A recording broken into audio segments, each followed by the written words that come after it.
دیسان ئەوەی کە هەستی پێەکەی دەستی دەرەکی لە ئێرانە چەندە؟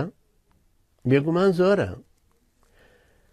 ئەگەر ئێرانەکان دەستیان ساڵەهای ساڵە لە سعودیا هەیە و دژی سعودیان لەوەتای هاتوونە سەر حکوم، هێشتێکی گومان یعنی بەڵگەنەویستە کە سعودیەکانیش دیسان تەسیران لەوانە ئەبێ ڕاستەوخۆیان غیری ڕاستەوخۆ بە ئەفراد یان بە مؤسسات بە فەیسبووکی تر بە دەستگای تر لەو شێوازانەی کە ئیمارات تەدەخولەکە لە وڵاتی سونیەکانی ترە. بۆیە ئەبینی تەلەڤیزیۆنەکانی ئەلعەرەبیە و ئەلحەدەث و سکای نیوز کە عایدی ئیمارات و دوانەکەی ترن عایدی سعودیە، ئەمانە ئەتوت خۆیان ساحەبی ئەو مزاهرەن، نەشیانەوە مزاهرەیان و شۆڕشی ڕیشەکێشی، یعنی کە ئێران ڕیشەکێشەکە. خەڵکێکی تری سەر بە ئەوروپا سەر بە ئەمریکا ئەلمانیەکان چەپڵیان لێدا و لە خۆشیە وڵا ڕژێمە ڕوخێ و سیستمی داهاتومان سیستمێکی دیموکراسی و لەم جۆرە قسانە. ئەمانە هەمووی چاواشەکاریەک بوون، هەمووی فریودانێکن، چونکە ئێستاش ئەو کەسانەی کە ئامادە بن ئەلمانیەت تەطبیق بکەن بەقەدر شارێکی ئێران نابن، بەقەدر محافظەیە نابن. هەرچەنە لە مەزهەبی شیعەیە لەبەر هەبوونی توقیە تۆ نازانی شیعەی سەرڕاست کامەیە. لە یەک سەعاتە ئەم شیعە دیندارەی لە خۆیەدا و فرمێسکە ڕێژە بۆ حوسەین، لە یەک دقەی ترا یەک سەعاتێکی تر ئاو ڕەدات و لۆرە شەرابە خوا مخدراتە خوا شتێکەکە. چونکە شیعە مەزهەبی شیعە مەزهەبێکە وەکو مەسیحیەت وایە ئەڵێ هەرچی ئەگەکەی بیکە مادام مەسیحت خۆشە و سەلیبەکەت هەڵگرتو گوناحت مەفح بۆت. شیعەش ئەڵێ بە درێژایی ساڵەکە هەرچیەکەی بیکە لە محەڕەمە ئەگەر گریایی وەرە و سووتوی جگەرەکەت بچێتە چاوتەوە فرمێسک بڕێژی مەلایکەت بە فرمێسک بۆ حوسەینە ئەنووسێ پێچیتە باشت. لەبەرەوە کەسایەتی شیعە نازانی دیندار و بێدینی کامێ.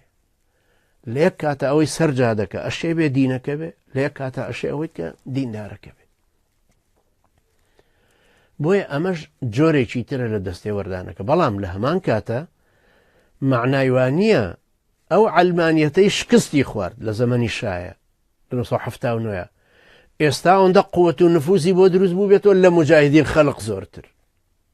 مجاهدین خەڵقی سەردەمانی حربی عێراق و ئێران لە ئاخر هجومیشان لە 1970 کە کردیان 10 کیلۆمەتر مابوو بۆ کرماشان.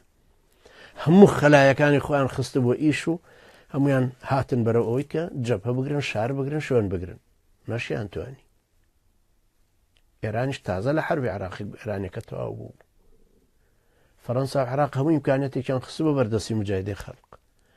ئەو سەردەمانە کە مجاهدین خەڵق قووەتێکی زۆر گەورە بوو، بەرەی نیشتیمانی بۆ هەموو ئێرانی دروست کرد بۆ معارەزەی ئێرانی نەیتوانی شارێ بگرێ.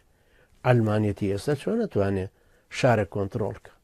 لە مقابلی ئەمەیە ئەوانەی کە لەگەڵ سیستمەکەن وەکو ویلایەتی فەقیه، ئەوانەی دینداری مەزهەبەکەن، ئەوانەی مەکتەبین بە دەردی خۆیان ئەڵێن، ئێوانە بە مەلاین دێنە سەر جادە. بۆیە ئێستا ئێران زۆر ئیشەکە بچوو گەکاتەوە. ئەڵێ خۆ پیشاندانتان کرد، دوکانتان سووتان، ماتۆرتان سووتان، سیارەتان سووتان، ئەوانەتان کرد. باش چەند کەس بوونیەوە؟ 50,000 کەس لەم شار و 50,000 کەس لەو شار، لەو شار 50,000. دەی باش ئێوە ملیۆنە هاتوونەتە سەرجات. ئێ باش ئێمە هەر لە تاران ملیۆنێک دێنینە پێش.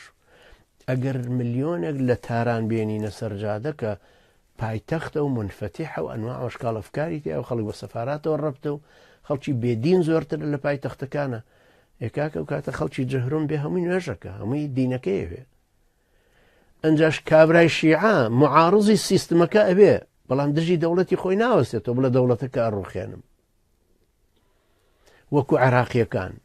چونکە عێراقیەکان لە وەتای دەوڵەت دروست بووە، کەس وەلایی بۆ ئەم دەوڵەتە نەداوە مەگەر عەرەبی سوننە، ئەوانەی کە لە سەرەتاوە دروستیان کردبوو. بۆیە وەختە شیعە و کورد هەردووکیان شەقیان لە دەوڵەتی عێراقی هەڵدا لە 2003 هەموو ئانووس هەرچی سیما و سیفەتی دەوڵەتی عێراقیە بێ لەبەر چاویان نەمێنێ. خەڵکی ئێران وان نییە. ئێرانی ئەلمانی و ئیسلامی و دیندار و بێدین و کۆمونیست و هەرچی کە هەیە لە ئێرانە نیشتیمان پەروەرن. هەمویان هەست بەو ئینتیما حەزاریاکەن کە 10,000 ساڵە هەیەن. لەبەرەوە ئەوانە خۆیان بە ساحەبی دەوڵەت و حەزارەتەکە ئەبین. ئەبێ ئەوش حساب بکەین ئەو خەڵکە هەروە بە ئاسانی ئەوە نییە دەست بەرداری حکم ببێ بڵە فەرموو ئێوە وەرنە پێش